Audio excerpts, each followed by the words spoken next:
Hi everybody. In today's video I'm going to be talking about how to flush your own power steering fluid at home. This is my 2007 Pontiac G6. It's got about 110,000 miles, and so I think it's time that I do the power steering fluid, and I wanted to bring you along. So let's take a look and see what we're working with. Luckily for me, the power steering pump is up high on the engine for this vehicle. It might be down lower for yours, but the basic steps will be the same. We've got the actual power steering pump is down in here being driven by that pulley. Then we've got the reservoir here with the fluid. As you can see, the old fluid that's in it is real dirty and burned looking. It should be almost clear when it's new. And then what we're going to be doing is there's going to be two lines. There's going to be the line coming out of the pump that goes into the system, and then there's going to be a return line.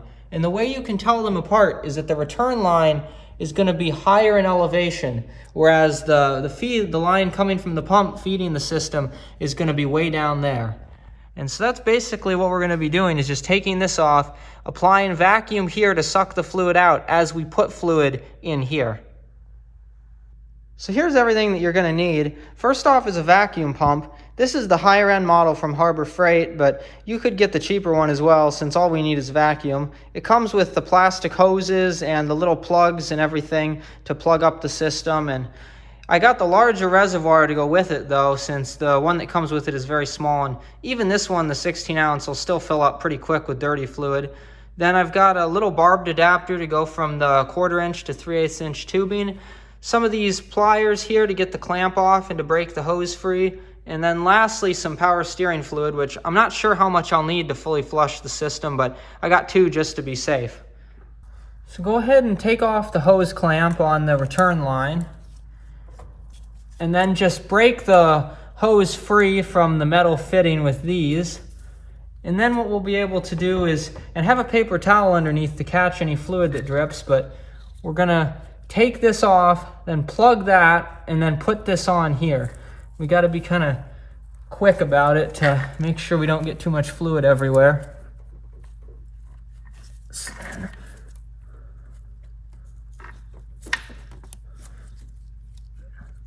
And you honestly don't really need to plug this one necessarily, but you might as well. Okay, so here's the setup. I forgot to mention earlier, but the vacuum pump kit doesn't come with the 3/8 inch line. So just measure whatever your pipe is and then get the right line and adapter set for that. But I have this 3/8 inch line coming out of the return, and then it goes through here into the catch bottle, and then here's the vacuum pump. And then also just always make sure to top off your fluid as you're doing this. You never want to run the pump dry and have air go into the system. So just keep that topped up as you fill it with fluid, as you suck the old fluid out. And if you want to make sure that you're not going to run your pump dry, what you can do is you can measure out how much fluid is in your reservoir by just putting a pipe in and then pumping from the reservoir.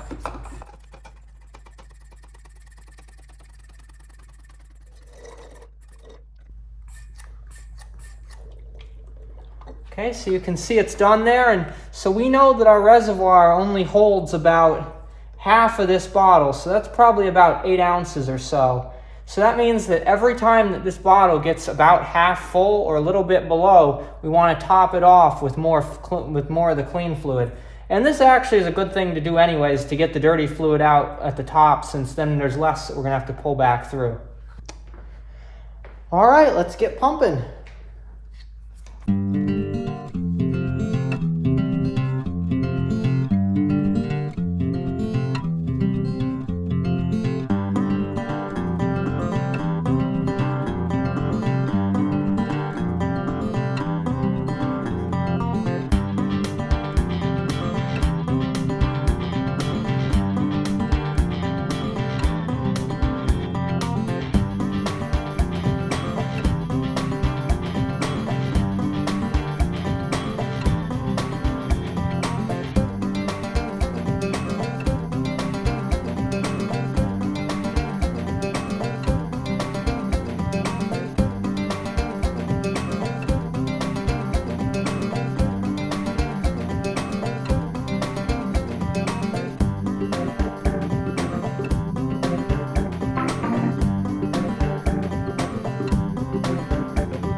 Unfortunately, I messed up a couple times there. As you saw, not only did I spill one of the fluid bottles on the floor a little bit, I also sucked air through the pump, which is just what I said not to do. So that's why I kept pumping quite a bit longer than I was planning to make sure I got almost all of that air out. So now what we're going to do is we're going to go ahead and hook the pipes back up, check the fluid level, then start the engine, let it run, turn the wheel back and forth to make sure we get all of that air out that I might have introduced.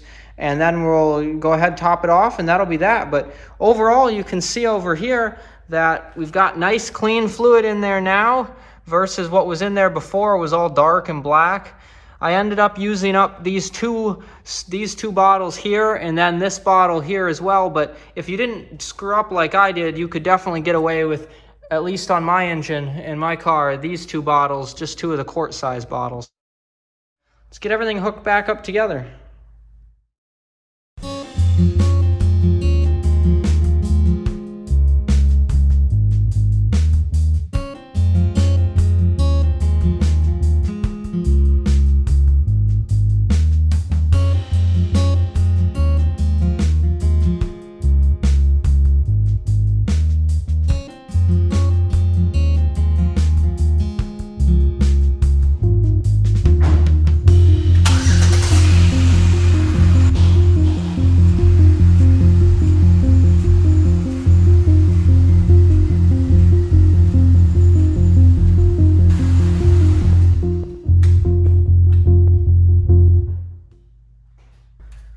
So now that we ran the engine and turned the wheel back and forth quite a few times, let's check the fluid level again.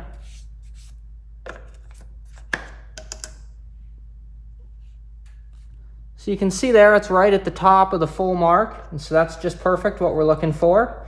Make sure that the next couple days as you drive, once you've done this, just check the fluid level and make sure that if it's gone down a little bit, add some fluid, but this should just be perfectly fine, and I think that that's it for this job. Well, that's it for this video. Hopefully you learned some of the things to do and some of the things not to do when flushing power steering fluid at home using a vacuum pump. I think this was a really easy method, a lot easier than lifting the car up, turning the steering wheel back and forth, and it doesn't have any of the danger of running the engine and having the pump actually operating to drain it out, because then you could damage the pump if it goes dry. And so even if you mess up, there's no worries, you're not going to destroy anything. Really simple method to follow. And if you like this content, give me a like and subscribe. I've got lots of other interesting content on the channel, engineering content and 3D printing and repairs, all types of stuff. So go check it out, and I'll see you next time.